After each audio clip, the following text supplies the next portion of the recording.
Hello and welcome to YHTV's Trinity of Life. This is episode 71. I'm Christina Suzama, your host for this program. Thank you so much for joining me as I continue to explore the wonderful world of healing arts, meditation, therapies, and the many modalities of helping each of us find balance in our individual journeys. We're always excited to meet those who are on the leading edge of creating change on this planet. Today, we will be speaking about a very important topic, bullying in schools. You can make the difference.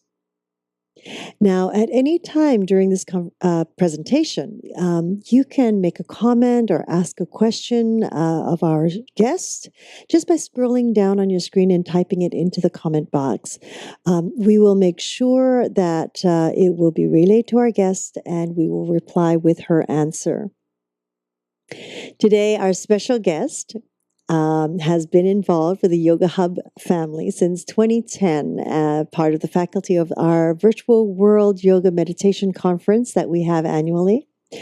And she was also just a guest on our episode 70 about creating a balanced environment for our children. And today she is back with us again, and we're so very honored to have with us Sandy Bothmer. Hello, Sandy. Hello. Very nice to be back again. How wonderful. Yes. We just can't get enough of you, you see. Oh, well, I'm happy to be here. Thank you so much.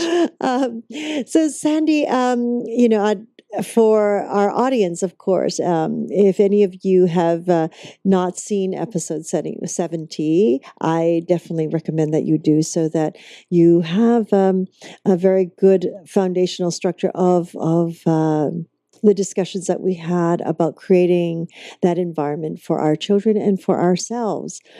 And while Sandy and I were in discussions developing that show, another, of course, very important topic came to mind, which is the bullying that we hear that is happening so often in our schools.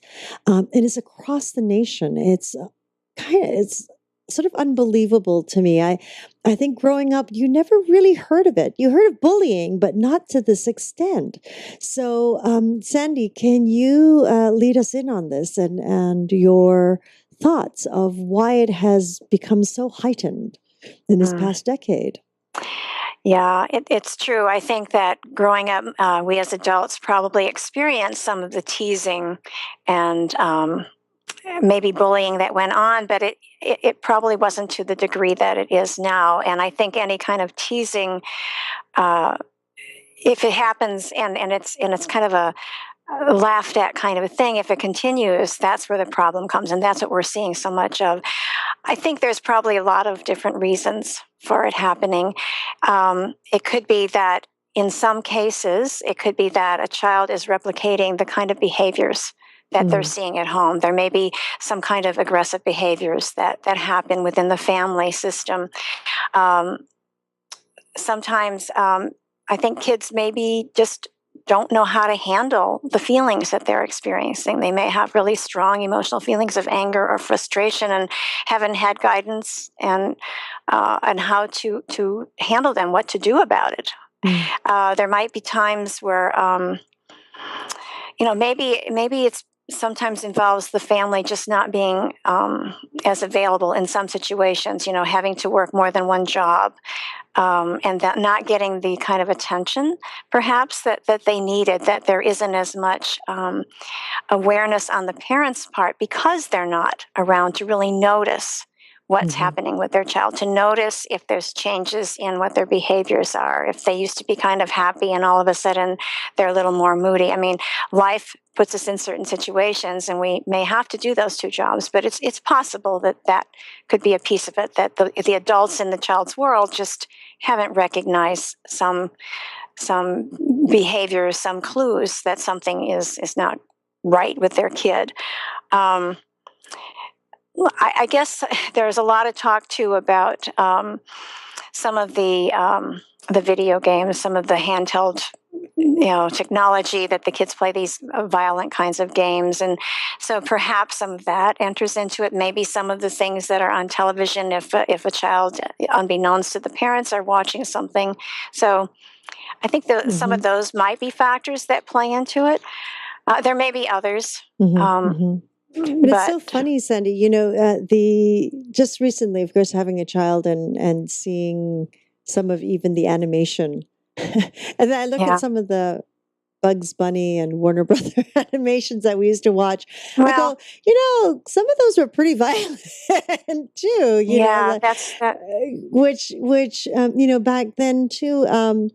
Though it was animation, it was considered still a children's program, as opposed, and it Right. was fun, and that was used as a babysitter very much Yes, in our yes. generation growing up. And then today, yes, you do have the games and the computer games and a different sort of realism, I think, on television. Yeah, and also, I mean, we see adults and maybe certainly adults that are being aggressive Mm, toward each other in some shows. And you have some of the survival kinds of reality things that maybe some of the older students might be seeing, which you're putting people against each other. I don't know. There's probably every child has maybe a different story to tell as to why that child becomes a bullier. hmm Sometimes they feel that when they see a kid who is maybe a little weaker in some way, there's this sense of, oh, this power over.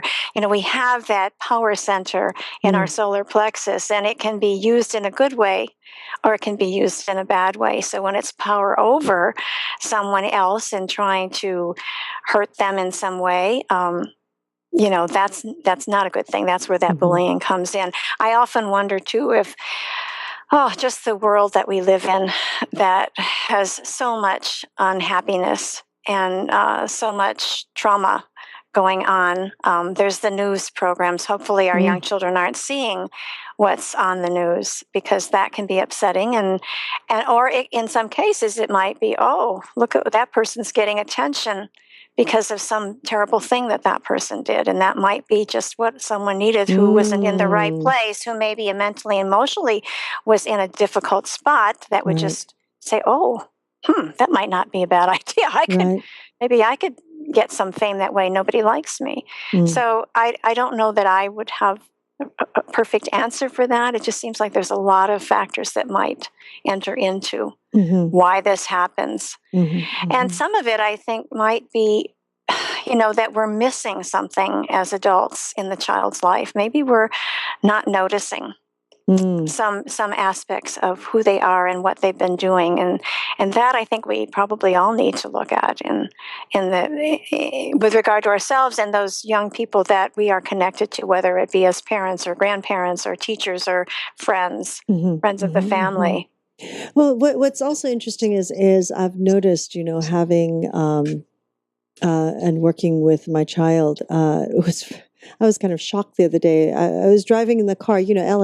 Los Angeles has a lot of road rage, a lot of road rage, and yet I am actually very calm out there. I try not to honk my horn. I back off. Take the space. It's okay. I Yeah. don't. I used to be aggressive. But I do believe, since having a child and everything, it's about the safety, and it's like, okay, I'll just give the road to you. It's okay. What's interesting that I found, and what just shocked me, because it happened a couple of times, where my child, that is usually quite calm, went off and started screaming and yelling at the car in front. Aye. And I was like, wait a minute, where did this come from? Yeah. I was shocked. And I said, why are you so angry? Oh, because this car did this, and oh, they just cut in. And it's like, that's okay. Am I? It's like, am I screaming and yelling? And it really sort of made me aware of, okay, what is influencing that, or what has influenced that? Because basically, he's really in no other car, and I'm the main driver. And so I wonder where that stemmed from. I go, do you know where that, like, why you felt that way? And I would ask those questions to see if there was any clues. And then I start to realize, as a child's growing up and in the playground that they or in a classroom that they're 6 hours of the day, their influence is all around them. Yeah. And also, I could be, I mean, help me out here. Maybe it's their way of finding who they are Oh, that's and yeah. measuring for themselves what is acceptable and what is not. So instead Hmm. of getting angry, for me, at Yeah. him being angry is like, Right. well, two fires, and it's going to burn Right. wild. Right. So it's Right. just about, that's interesting. Okay, let's see if that happens again. And when it did, it was like, okay, well, why are you so angry about that when I'm not angry and I'm the driver? Right. It Exactly. makes no sense. Exactly. So, Hmm. So that is interesting because you are doing what I would suggest parents do, which is to model the behaviors of being at ease and mm, relaxed, and even in a situation, because our children do see that. But as you pointed out, they're only with you a certain amount of day, and actually, they're at school more during the yes, week than they are with yes. you. So there are outside influences. It's. I think that the fact that you ask the questions and of him and are trying to see the pattern. Mm.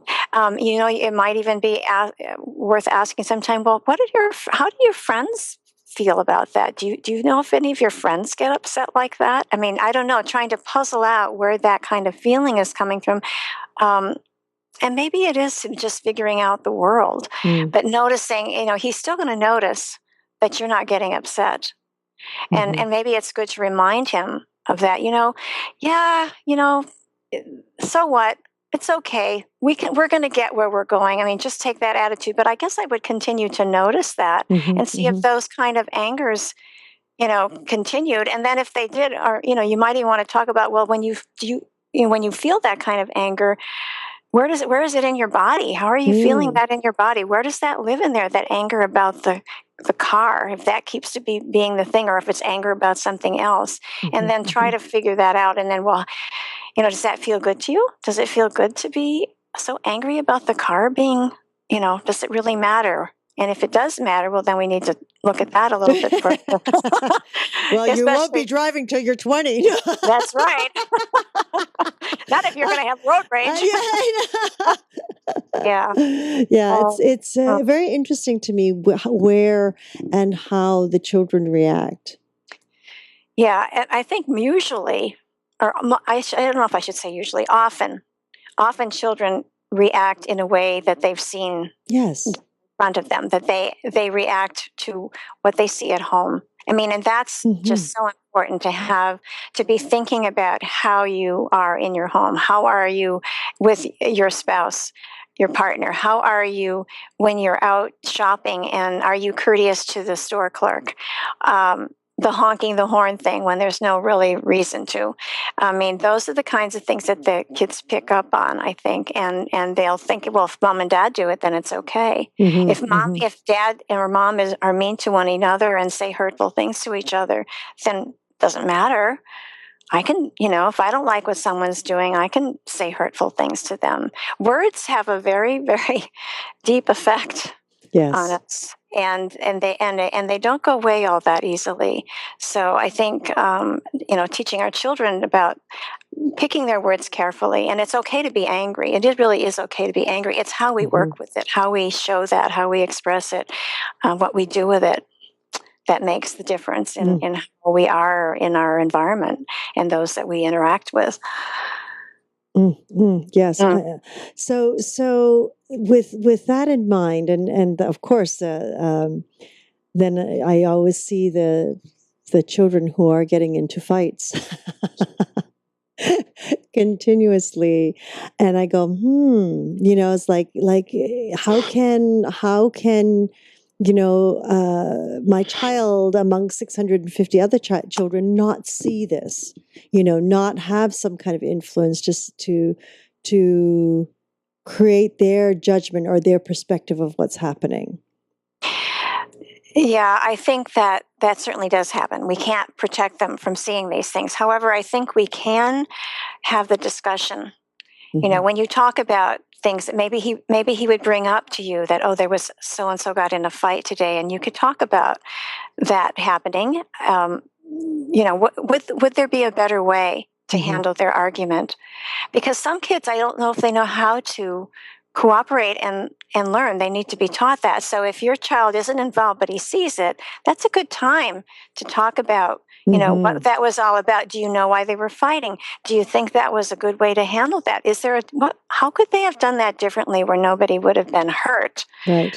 Bring those questions up. So you're brainstorming and problem solving together, and giving him some tools, or anyone's child, some tools to use if they encounter, if they come face to face with that themselves. And certainly you hope they don't. But in a child's life, something's going to happen that's going to probably be hurtful in some way. It's hard to believe it. However, I'd like to think that if everybody lived from their heart and showed compassion and caring for one another and kindness, that those things wouldn't happen.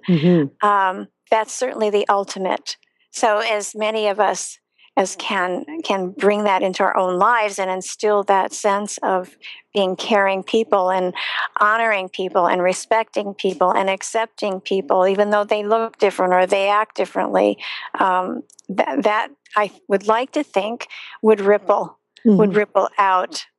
It starts within your family unit, perhaps, and then slowly moves its way out. So if you have all these ripples happening, those ripples can come together and join and be one great big rippling wave of so loving kindness.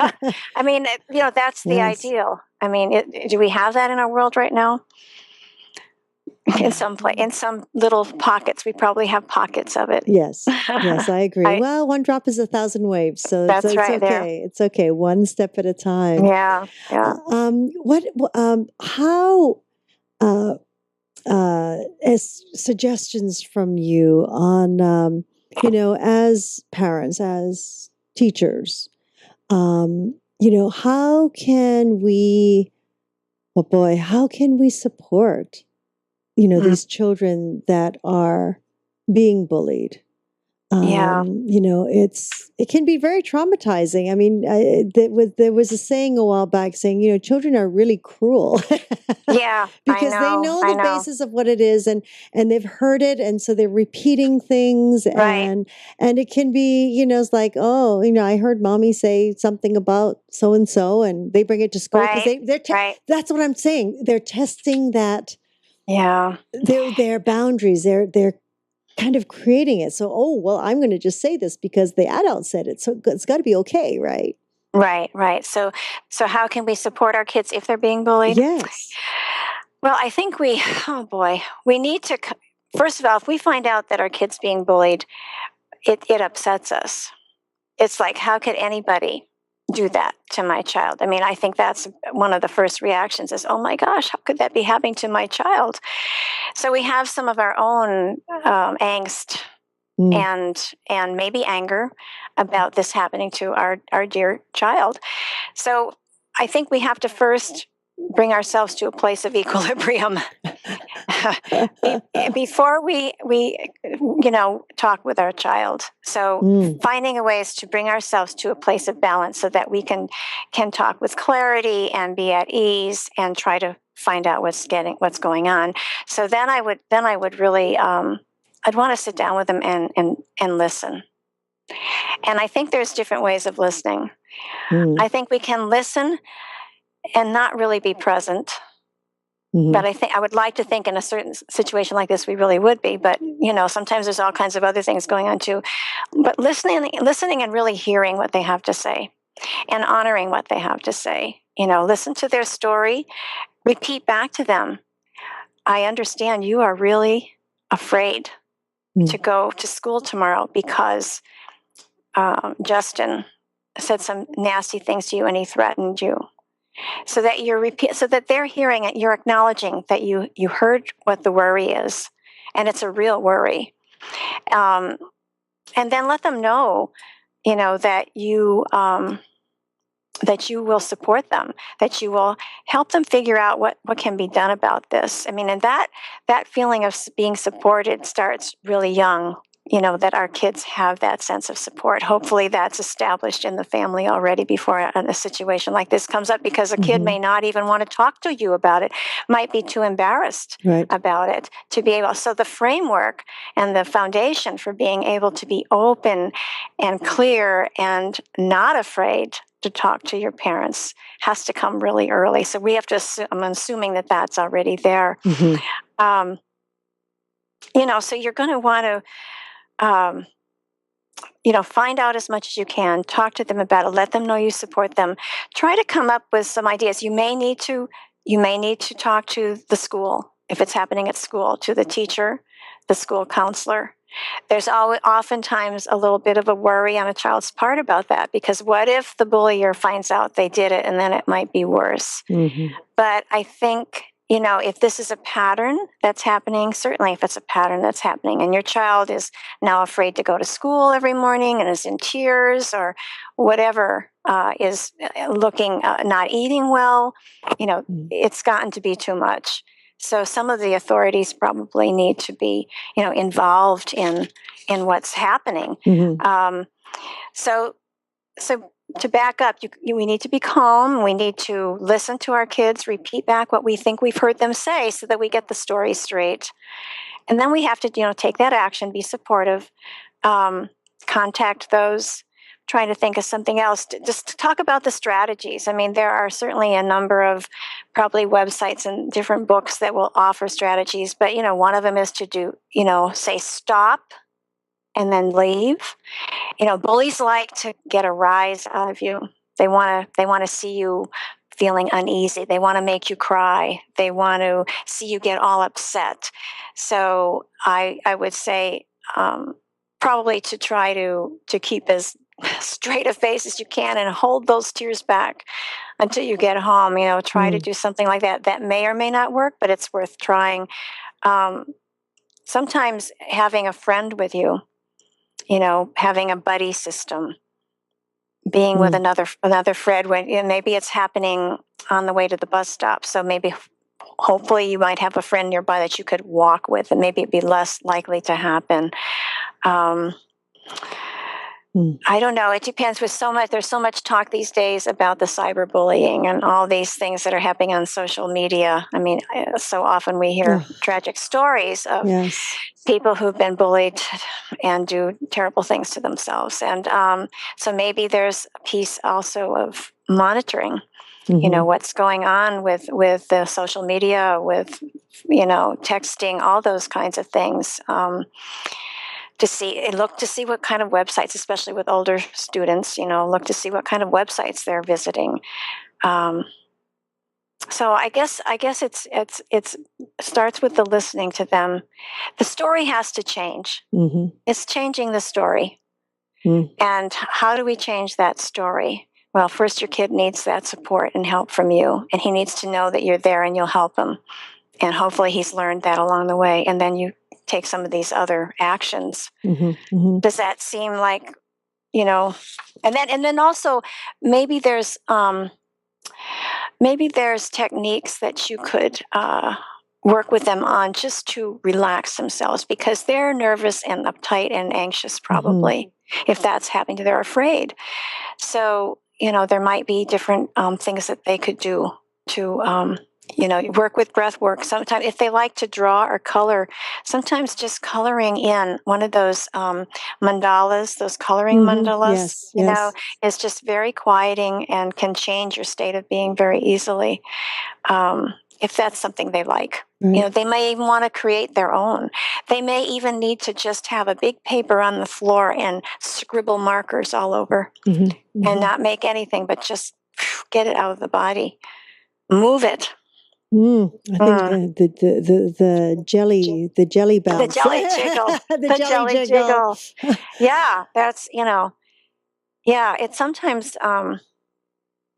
it's sometimes just trying things. And sometimes if it's a young child, they can't always articulate what they're feeling or where they're feeling it. So you might say, touch your body where you're feeling that worry or that nervousness. It might be their belly. It could be the heart. Oftentimes it's the belly or the heart. And if they can't do that, you could use color.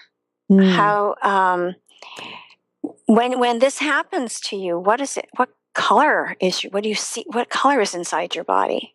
You know, Yes. the color can give you a lot. If it's a bright, happy yellow, they're in a good place. But if you're starting to see, black, you could give them a drawing, the shape of a human body, and just say, color in, show me where in your body you're feeling that right now, and use a color to show me what that's like.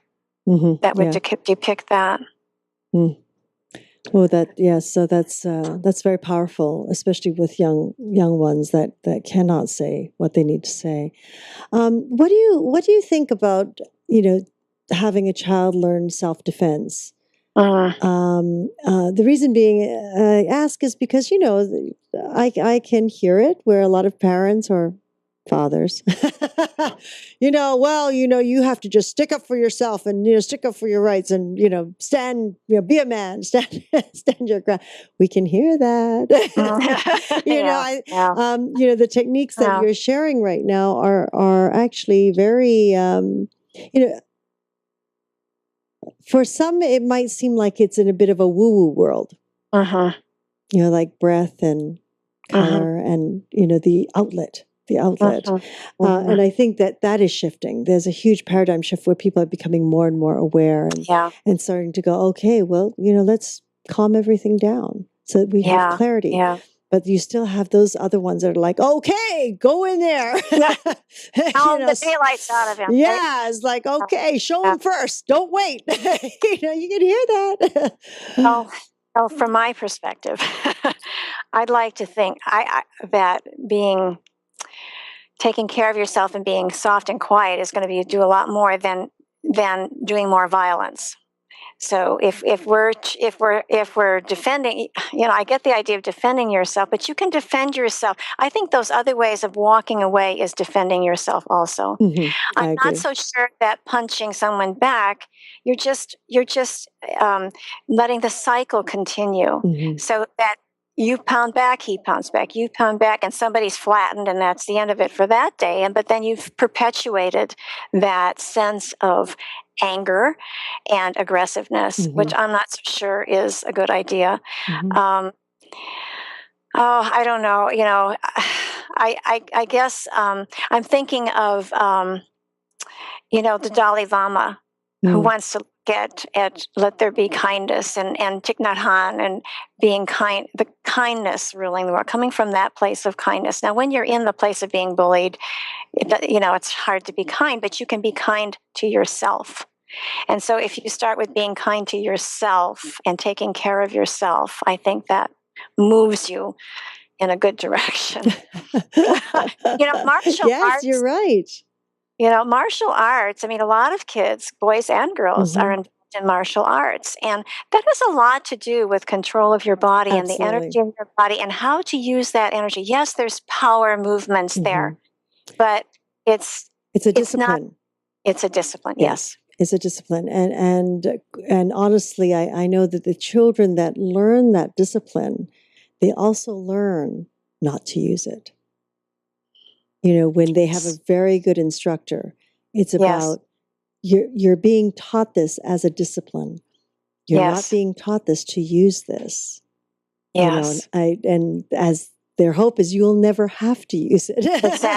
Exactly. Right. Those are the good gurus. Those are the good masters. Yes. The old ways. Yeah, let's hope there's more of those. Yes. I would like to think there would be. So, I guess it's building that, for me, that like a martial arts is building the self-confidence, the discipline, and the knowingness inside, that confidence of, what your abilities are.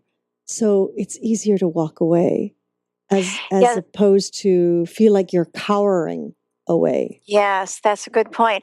It's also taking the power within that you have. Yes. And not using it as power over. It's bringing that confidence, that power within, that I am able to move forward. I am able to walk away. So, we're talking about that whole power center in action in the world. Yeah. Sometimes sometimes no action is more powerful than overt action. Oh, absolutely. I So agree. yeah, yeah. Hmm. That stillness. Then they don't know That's what to do. yeah, yeah. I mean, they didn't get the reaction they want, Mhm, mhm, and they are looking for that. And so what? Why are they doing this in the first place? mhm. Why is if you're the parent of the bullier, that's a difficult place to be in. Oh, Also, yes. I mean, they're both sides have their problems and difficulties to come to terms with and how to deal with. I don't know. I think if I were the parent of a bullier, and thank heaven I never was, to let the kid know that that behavior is not acceptable. Mm. If we don't let them know that it's not acceptable, then of course they've got all the reason in the world to keep doing it if there's no consequence at home. And I do think there would need to be some kind of consequence, and that's obviously going to depend on the age of a kid. At the same time, even though we don't accept that behavior Mhm, of hurting someone in whatever way it was, um, I think they need to know that as a parent, you still care for them. You still love them. You just do not accept the behavior. You do not like the behavior. There's a difference in, you're still your kid, mhm, and you're going to support him. You're supporting him in a way that he probably isn't going to like. mhm, But mhm, but so you still care about him, but you do not approve of or like the behavior that you're seeing. I think there's a difference in those two. mm, mm. So Um, so, if, for example, a parent were to find out that their child is the bullier, what, uh, like, I kind of come back to, okay, if my child is being bullied and I find out, and as you say, it's like, it's like, all right, I'm out there, full guns forward, right? Let's have a word with yeah, those parents, yeah, yeah, yeah, yeah, right? yeah, Hello, yeah, because just seeing what I've seen, I look at the child and I look at the parents and I look at the child again. I kind of go, huh, oh, being the light goes on. It's like, all right, let's have a conversation with these parents. It's not so much the yeah, child. yeah, What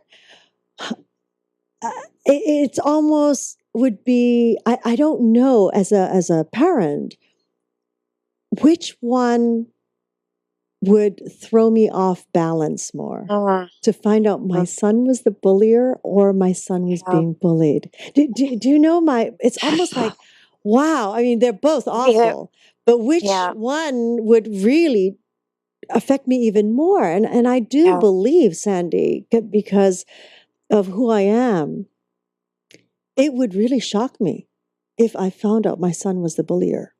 It would yeah, shock me. And it would be, I would be like, it's like his reaction in the car. I was like, yeah, I was like, right, wow, where did that come yeah. from? So if that were to happen, I think again, it's a matter of listening Mm, and finding out, why, what's going on, what has been missed, you know, um, try to get the child to explain to you why this behavior is happening, and if they can't or they won't, mhm, depending on the situation, maybe then you have to start looking at some clues about what you might have missed. What am I noticing?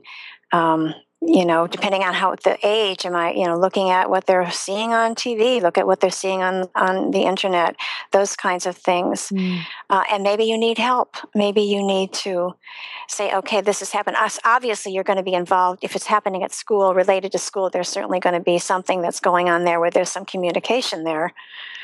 mhm, And, mhm, and you need, and maybe they'll bring in both parties, and maybe they'll bring in families of both parties. I don't know. It just yeah. depend on what is. And I think these days, most schools will have some sort of regulations regarding bullying within the school premises and how that's dealt with. Mhm, Um, but again, I think we need to find out what the root of it is. yes. Yes. And that doesn't happen unless you at least try to start a conversation Mhm, with your child. It would be devastating. It mhm. would be devastating. especially in, I know that you are bringing your child up in a way that to be kind, to be respectful, to be compassionate, all those wonderful qualities. So if all of a sudden they turn another way, so why would this be happening? Try to find out where it's coming. Even if it's a growth spurt, like Yeah. that does happen. It's they grow in and out of certain things, but most of the things you kind of let it go, and within a week it's done. It's Right, like it's right. completed its course. It's like that tooth has just come out. Okay. Yeah. Right. And I've learned to stay very calm when I see it's like, wow, this is unusual behavior. So let's track this. Oh, 2 weeks later, it's like it's almost like it Right. never happened. As long as I don't bring attention to it, it's never happened again. But in our previous episode, Sandy, in episode 70, where we talked about creating that balanced environment for our child, if we're a teacher at school or whether it's our home environment, and how you said that, you shared how the child picks up on things. They're affected by the environment. They're affected by what's going on around them. When we're at home, I always say, well, we have our being when we step out of our home. And then we have our being when we're inside the home, which is a little more relaxed and a little more, there's the etiquettes are different. The etiquettes and the rules are different, of course. It's like when I say, all right, you're at our neighbor's house, you must abide by their rules. Yeah. And they could be very different. And in our case, they're usually a lot looser. Okay. I feel sorry for the neighbors' kids that come over, and suddenly it's like, wow, these are strong rules, But there are those boundaries that they have to learn to flex with.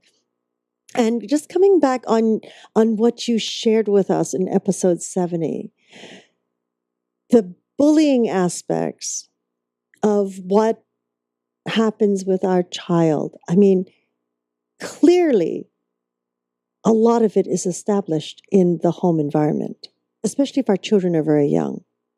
Yes, I think so. I think that it's really important that as the parents, we create that environment. We live the golden rule: do unto others as you would do unto yourself.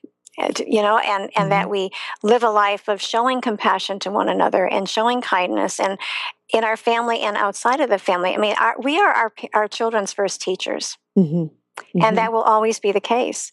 And so, so much happens in those first 3 years that set the foundation, and they may not be able to say what they're seeing, but they are seeing it. That saying, what you see is what you get. So I think it's what our children see is what we get. Sort of twisting that a little bit so that we have to be cognizant and aware and be really aware of how we operate. Do we, are we yelling at our husband or wife? Are we yelling at the kids? Are we throwing things around at each other? All of that kind of thing is witnessed. And I think probably, I can't say what the percentage would be, but probably or maybe in many cases, their bulliers might be having some of this in their home. I don't know for sure, but it's a possibility. So it's just, I think, really important that we do the best that we can and try to provide that that calm, caring kind of environment within the premises of our home, in the yard of our home, whatever where we live, that gives them a sense of being kind to each other and recognizing, and you can have maybe, I think I brought up last week the idea of family meeting. Maybe you have a family meeting about these kinds of things. Maybe if one of your children is being bullied, you come together and you talk about that and hear what everybody has to say about it and what can we do about it. Maybe you come up with your family agreements on how you work together as a family. Family is a core unit, and we have it all our lives, and there are responsibilities that each of us should be taking as part of that family. So depending on the age of your child, establish what those responsibilities are. How do we treat one another? Mm. What does that look like? If we say, if one of our rules is to be nice to each other, and maybe that would come if you had younger children, those words they would understand. So what does being nice look like? And talk about that or role play that, what would Mm. it look like to be nice to your sister? Well, I could help her with something, or I could, would it be nice to your sister if you wrecked her building that she just completed? Would that be a nice? No. Would it be nice if your sister dropped all her books on her way out to the bus and was because she was in a rush? Would it be nice to help her pick them up? That would be caring and kind and nice. So to get those ideas of what that looks like, Mm-hmm. Mm-hmm. I think might be helpful within the family unit and, of course, in school as well. Mm. Yes. Yes. Because we have that parallel. You have to have a set of agreements or whatever you want to call them. I like the word agreements because it sounds positive to me, Mm-hmm. and it brings everyone in. And so, what does it look like? That's a piece of developing agreements. What does it look like if we say we're going to show respect, or whatever, whatever the agreement might be? Mm. Would you say, Sandy, just hearing what you're sharing, that even before we have that conversation with our child, we almost need to have that conversation with ourselves? That's a really good point. Yeah. We need to Mm. know where we stand on these things, don't we? Mm. Mm. We need to know what we value. I think when a couple have children together, they need to know what's important between the two of them and how they're going to raise that child. So it's not just within yourself, but you need to come together and figure out what that is. Mm-hmm. Mm-hmm. And what your expectations are going to be. And hopefully you're on the same page. Right. Or maybe before you even decided to have children. I was just about to say you've before. talked about it, what it's going to look like. Yeah. Exactly. Beforehand. Because Yeah. I know several people who, when they actually discussed about having children, their worlds were so apart that they actually ended up separating because it was just, wow, if this is the way you want to raise the child, that's not the way I want to raise it. So I know several people who have separated because of that. So much better then than later. Absolutely. There is, trying to figure out where I have this information. There is a book, and I have it here somewhere. Oh dear. Well, it's about how how we parent is reflective of how we were parented, and then it goes into then how we can. Here it is. It's called Parenting from the Inside Out. By Daniel Siegel, MD, and another woman, Herzl, who's got a master's in education. But it explores then how childhood experiences shape the way we parent. Okay, I didn't say that quite right at first.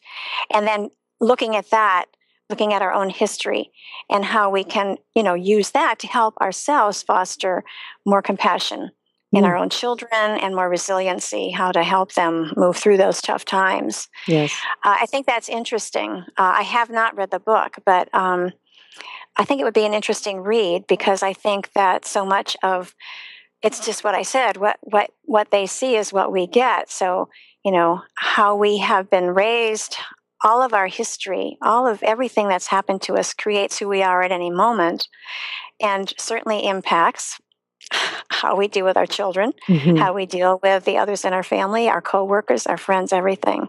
Yes. Yes. So, yes, I agree that, and sadly to say, there's so many broken homes since, the last 2 decades. There's a lot of children who've sort of been jumping from one home to another. So, they're learning one set of rules over here and another set over here. That's tough. That's a very tough situation. I mean, ideally, both co-parenting would happen where they can agree on that. But maybe it's the same thing that you said, Christina, about your son visiting the neighbor's house. When you're at dad's house, it's dad's rules. I can't change those. So, and when you're at my house, it's my rules. And I mean, that's the reality for that child. I don't know. Not sure how else you could change that. Right. I mean, if you could bring the parties together and hopefully come to some agreement for the benefit of their child, because it can be very confusing. Right. Right. And that will create angst in them. Okay, so if there's angst within them, then we need to know how to, if we can recognize that, we need to know how to help them to reduce that. Yes. That angst. Yes. That's a tough. It's another. This is, I think that we're just touching the tip of the iceberg today, because it really all stems from the environments that they're around. I believe, in what you said, which, that's the bullying, to be bullied, to be the bullier. It's stems from the environment. So, is there certain techniques, Sandy, that to help us as parents? I mean, you shared with us these wonderful breathing techniques, which, yes. like, oh yeah, let's puff. Let's do that. Puff it out. I just found out puff what. Yeah. Right. Well, I'm just trying to think. I certainly think the breathing is very important, and a really easy way. I talked about the mudra, Adi mudra. There's there's another mudra that I like too that will help bring the energy down, and that's just making a peace symbol with both fingers, both hands, and then putting it down on the floor. So if you were seated on the floor, you would touch those fingers to the floor, and you'd make almost like a mountain with your legs and bottom being the base of the mountain and the sides angling up to your head being the mountain peak. That's called BHU mudra, but it also brings the energy down. Sometimes, they just need to move it. There's an acupressure point, actually, that is useful. I'm just going to get my necklace out of the way here. That helps to release tension related to emotional stress, which this would certainly be. So if you can find your collarbone and right toward the end of it where it joins the shoulder, and you take your middle three fingers and you place them, let's see, right at the bottom of the collarbone, then that ring finger, or let's see, which one is it? Well, for me, it's more my middle finger, comes to a little hollow place along right toward the outer edge of your chest. And that's the lung 1 point in acupressure. So this is an acupressure point, and you can just rub it a little bit, circle your finger around. The middle finger is actually supposed to be the strongest finger. So you might use that. You don't want to hurt yourself. It might be tender, especially if you have something going on. Is it not on both sides? It's on both sides. So you could cross over and do both. You don't actually have to do both, but it wouldn't hurt to do both, as I understand it. Actually, so just a really little good. massaging. Yeah, it does. I know. I mean, it's amazing how quickly this can help. And it can help us too. So when our kids are stressed, guess what? Yes. We're stressed. And, we want to stop that stress and worry cycle, because what happens is something like a bullying situation happens. So now we get afraid. The fight or flight response kicks in. Right. And then we start to, get anxious, and then we start worrying about what happened, and then we start worrying that it might happen again, or what happened before, and then we start worrying about what's going to happen in the future. So it just goes on and on and on and on. So trying to bring those that worry cycle down with something like this, or the mudra, or the breathing. I'm a real big proponent of spirals or the labyrinths, and I do have those in my book. There's Black Line Masters that can be copied. I actually have with me, it's actually a double labyrinth, but it's a good example. I'm going to show you the smaller one. This is a child-sized. I don't know if you can see how. Okay, you can see it a little bit. Yes. Actually, this one is designed to be used either by, this one's a child size, but the child spiraling. I don't think we can see it too well. Yeah. Let's Oh, yeah. see. We can All right. see Well, you it. can see Definitely. it. Yes. Well, let's see. Yeah. Anyway, you spiral. You take both hands at the same time, and you move into the center and out again. Wow. Left and Just right gliding. brain. Yeah, so you're crossing the midline, which is really good for getting both sides of the brain to work together. Yes. But you can also turn it so that it's facing you and your child, and so that you finger walk together, gliding your finger along the pathway, and that way you're releasing, you're taking those worries and the anxious feelings into the center.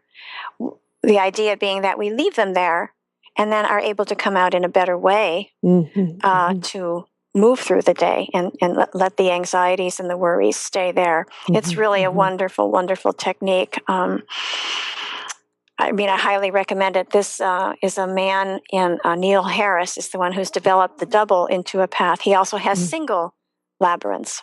Now, for young children, that's probably a little too much to be able to stay on the path. So, a spiral was good. I actually have, it's not in the book, but I have a smaller spiral that's only like 3 concentric circles in for small hands, which makes it easier for more like a preschooler, maybe kindergartner, depending on what their hand skills are like. But that's a wonderful, wonderful way to bring, stillness and quiet yourself. I know some children who have difficulty sleeping, and probably I wouldn't be surprised if a child going through this kind of problem with bullying might also have trouble sleeping at night. So it's a way to do that before going to bed, and hopefully it might help. I've known of kids that would have it on the wall next to their bed. And if they had trouble sleeping, they could just roll over and take their index finger and glide it into the center and glide it out again. And you can certainly repeat it more than one time. Yes, absolutely. Yeah. Oh, I love those labyrinths. I think it's wonderful. Yeah, they are wonderful. Yeah, I'd like to try the left and the right. I think that because wow, to keep that both brains exercise at the same time as you're bringing the energies into a core level. That's wonderful. Some years ago, I worked with a boy who's now, I think, a junior in high school, and I had just gotten the larger version of that into a path, and I was using it with him in private session. And so I said, "So how do you think that was? What can you tell me about that?" And he goes, "I think our energies are one." Oh, and I how thought, beautiful! Yeah, a 4th grade kid, so. Wow. Yeah, that was exciting to have him do that. So I have been recommending this tool to parents ever since, even before the Intuipath. But yeah, so his family got the single one, and he used it, and he would sometimes recommend his mom use it. So that's another example of integrating that as a tool. Knowing that it helped him, he was offering it to his mom to help her. He could see that she needed some relaxation. Fantastic. Well, I think we should carry it here at Yoga Hub so that we can. Yeah, well, I can let you know how to get hold of him. He's in Neil Harris, Relax for Life. That's the name is perfect. It's perfect. It is perfect. Sandy, you did some work recently with a situation that was very devastating here in North America, which it was the shootings in Connecticut. Can you tell us a little bit about your experiences with that? Yes. Wow. That was. It was quite. It was quite an honor to be connected to helping the community there. What happened was a couple days after the incident, my publisher called me and said that they had received an email from an occupational therapist in the district, Newtown School District, who was requesting or asking if the publisher would donate some books to the community, because she had used the original version of my book Mm. successfully with some of her students and teachers, and she thought it would be helpful to the teachers there. So he very graciously sent them 15 books. And then in that same day, another note came that they had an anonymous donor who wanted to buy 160 copies more, which made a grand total of 170 copies of Creating the Peaceful Classroom. To help for every K to 6th grade teacher in the Newtown Mm. School District. So I just didn't even know what to say when I heard that. It's I was totally fantastic. flabbergasted, because that was certainly not the intent of my book. I never imagined that it would be used to help people who were suffering so, and to try to assist them in moving through the trauma and the grief that they were feeling. So I had said to my publisher, I said, I would so love to work with them, but I that was my wish. That was my secret wish, and I did send this woman, the occupational therapist, a thank you for deciding to and suggesting that the school district would benefit by my book. Well, it was about a month later that I received an email asking if I could come and do a workshop with their teachers, which was my silent wish come Mm. true. Oh, And wonderful. yeah, it was very nice. I was sponsored not by the school district. I was sponsored by a group called Sandy Hook Peaceful Arts. Mm. And they brought me there, and it was an after-school workshop with some of the teachers. I mean, it was not a mandatory event, as some things are in a school Yes. district. But I was very happy to be there, because I knew that my purpose there was to assist the teachers. It really wasn't about the kids at this point. I mean, my work is about students and teachers and parents, but this was for the teachers. It was still ringing in their ears, more or less. It was still very fresh to them. And those that came, I do feel did benefit. I was able to get them laughing a little bit and moving their bodies, and offering them some of the techniques actually that we have discussed both last week and this week today. It's an event I will never forget, that's for sure, Mm. and feel like I may never be able to top that. I do have some contact with some of the teachers there, especially the occupational therapist, and it's my intent to try to connect again, just to see how things are going at this point with the new school year having just started. Mhm. Want to see how they're doing. Yes, yes. And so mainly you worked with the teachers that were from the Sandy Hook Elementary School. No, actually not. It was a mix. In that district, they have 4 elementary schools, and the teachers are often moved from school to school. So Mm. everyone was offered the opportunity to come. Interesting, because of that, moving them around, many of them, even though they weren't currently teaching at Sandy Hook, they may well have taught it there at one time, and they may well have taught with some of those who were unfortunately shot. Mhm. So there was a lot of Oh, sense of oneness there. I think actually of Sandy Hook teachers present at that, there were 3, maybe 4, who were actually from that school. oh, right. Yeah. So I always, in these workshops, I always look at it as the people who were really meant to be there showed Mhm. up. They were there. I mean, coming to a workshop at 4:30 in the afternoon after a full day is really hard. Mhm. Plus, they were still all quite traumatized still, so they had their own families to come home to and take care of. So Mhm. it was Mhm. it was what it was, and I do believe that, and I've heard from some that it was a benefit. So that Mhm. pleases me. Wonderful, Yeah. and that's quite an experience. And what about working with the parents? I mean, because some children also lost their lives in that Yes. incident, and Yes. how it would affect the other students, and of course the other parents. I mean, Oh. of course, here, even all the way here in Los Angeles, people did not send their children to school the next day. They were Wow. that fearful because of the Well. incident back there. The Yeah. repercussion came right across the country. Yes. Oh, yes, I know.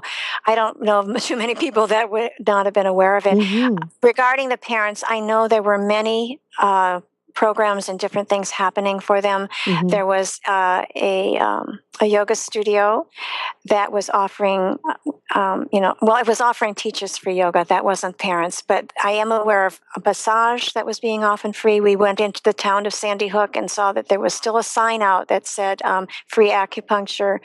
There were the healing dogs that were brought in. So there were a lot of things within the community. The clergy in the community were, as I understand it, joining together and offering programs once a month. I don't know if that's continued to take place, but in March of this year it was. So there were a lot of things happening, a lot of different groups coming in.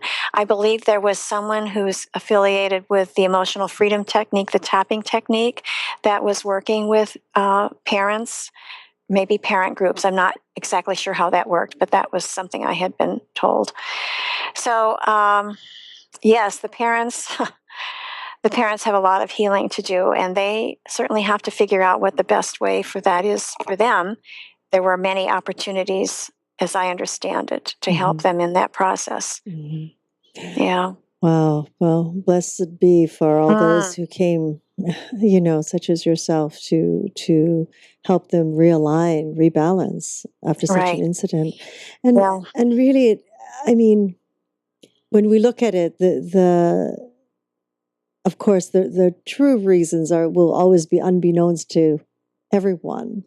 Yeah. But again, for this sort of situation to happen, it's almost that really primal base communication, awareness.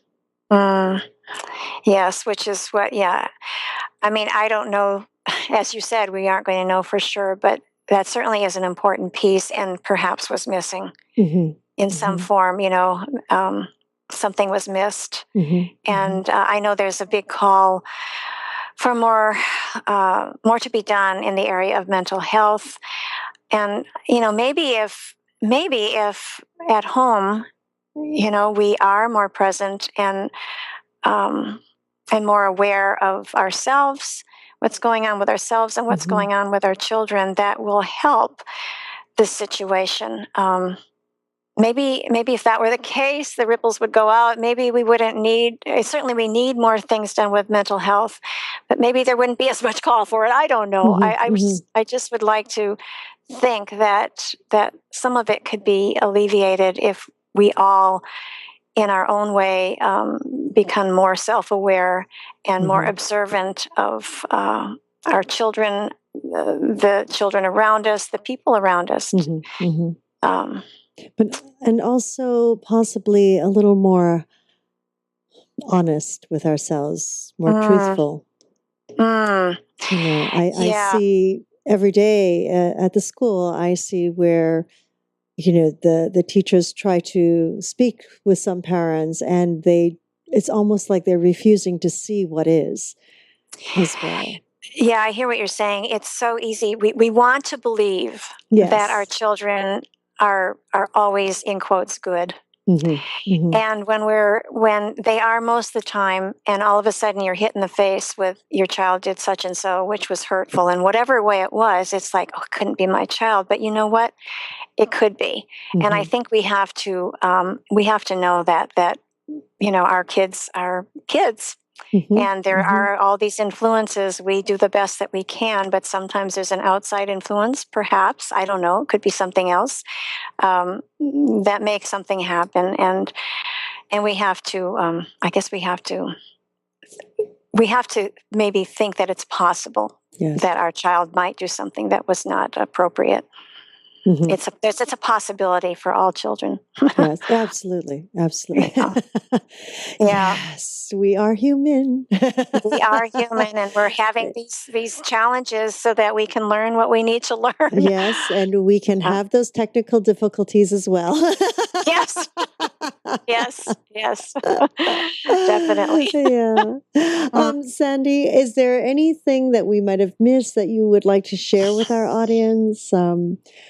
We've covered a lot. You have covered so much. Goodness, I know the time has gone quickly, hasn't it? Yes. I don't know. I guess just a repeat of awareness, self-awareness, and awareness within our family structure, being observant. And then if something comes up that doesn't seem right, we need to explore that. We need to be able to communicate. I guess communication was a big word for this week and last week. And try to get at the root of it, whether we are the parent of the child who's bullied or the parent of the child who's bullying it. Why is this happening? There's a reason for it. It doesn't just come out of the blue. I don't think. I could be wrong on that, but something is at the root of it. How can we discover that? And know that we have people around us and resources around us that can provide some assistance in figuring these things out, helping us to know which way to go. Ask questions. Go to the school. Go to your clergyman. Go to a counselor, a therapist. Whatever needs to be done, so that we can help our child be in a better way. And it may require us helping ourselves also, right? Maybe simultaneously, depending upon what the situation is. Yeah, simultaneously, together, as a family, as a unit. So one doesn't feel like they are on trial, or or completely sort of like the outsider that is not the innocent one, or because I'm just thinking, as you're saying that, if we have more than one child, they're impacted too. Everyone is impacted in the family in some way. The sister or brother might be getting, oh, your brother or sister did such and so. So, and they pick up on how their brother or sister is feeling and their worries and all of that. So yeah, it's a togetherness. We got to go through this together. Yeah. Oh, well, thank you so much, Sandy. Sandy, can you tell our audience the best way to get hold of you if they would like you to come to their school or organization? Sure. I guess the best way would be to reach me via email at Sandy, SANDY, at peaceablepathways.com. And you can check my website at www.peaceablepathways.com. I know there's a page that has some video if you want to see some techniques that you can use for relaxation. Trying to think of what else is on there. Check it out and find out. You can find out as well. Hobble Bush Books is my publisher. And also, is your book available on your website as well? Yes, it is, and certainly at my publishers as well. And I think it's maybe at the yoga shop. I right about that? The yoga shop? Oh, yes, shop, on our on Yoga Hub, on Shop Yoga Hub. Yes, it is. It is available through us as well, of course. Yes. We love Sandy's work. Well, that's fantastic, and we would love to continue this as we've talked about, and have a wonderful roundtable forum with yourself and several others about creating these environments, and that I'm looking forward to that one. Oh, that would be great. I'm looking forward to that as well. It's always enjoyable to spend time with you, Christina. Appreciate it very much. Thank you so much, Sandy. You are magnificent. Thank you for your spirit and your love, your heart that you give to communities all around and continue to promote. And wow, the next time you'll be coming on board, you will have maybe your yoga therapist certification as well. Yes, I hope so. That's a whole nother realm. That's a whole nother realm. There's all these hats that I switch. I love it. I love it. That's a new show. So okay. All right. Thank you ever so much. Thank you, Sandy. And of course, thank you, Segovia Smith and our Yoga Hub team for making this moment possible. And of course, to each and every one of you for joining us in this new platform of education and information. We're always grateful for your continuous support, and we look forward to hearing your feedback on how we can serve you better. We invite you to join us live on Tuesdays for Magical Medical Tour at 10:30 a.m. Pacific, 1:30 p.m. 1:30 p.m. Eastern, Wednesdays for Trinity of Life at 11 a.m. Pacific, 2 p.m. Eastern, followed every other week with Flowing into Awareness with Anatara. Again, we are always grateful for your feedback and any suggestions that you might have or topics that you'd like to learn about. give us a call at 818-LETS-TALK. 818-LETS-TALK. Until next time, namaste.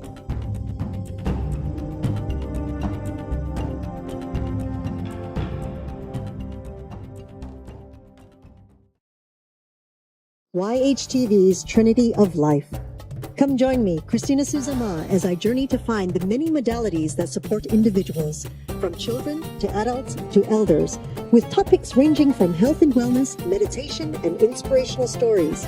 I invite you to visit yogahub.tv every Wednesday at 11 a.m. Pacific, 2 p.m. Eastern.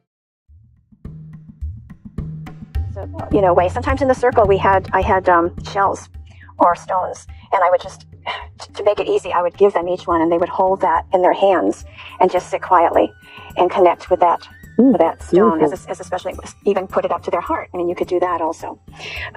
So that would be one way, and then we might do some breathing techniques, just to be able to relax. I might teach them just how to breathe in and out slowly.